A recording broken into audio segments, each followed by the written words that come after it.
Pablo must check. Tatandaan po natin yung mga titik na yan. F is for fuel. Dapat po laging pultang yan sa ating bibiyahe ng malayuan at mahigpit, lagi ang takip. Air. Yan po ay para sa hangin ng ating mga gulong at dapat yan ay masunod base sa nakalagay dyan sa sticker na yan. Laging tatandaan ho yan. Ang ating brake pedal, dapat po hindi yan malambot o spongy feeling. Importante ho yan. At saka yung brake fluid dapat ay nasa tamang level. Kung kailangan dagdagan ay dadagdagan. Ito naman po ang ating mga terminal battery. Dapat po higpitan yan kung mapansin po ninyo maluwag. Napaka-importante po yan. Ang leaks. So dapat ma-check natin yung leaks sa mga ating makina, sa mga hoses.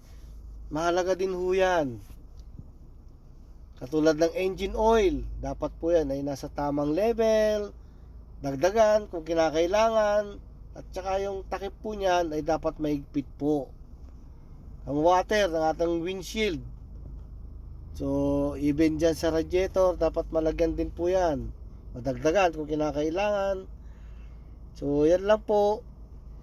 Ang Pablo ay ibig sabihin ay fuel, air, battery leaks, oil, and water.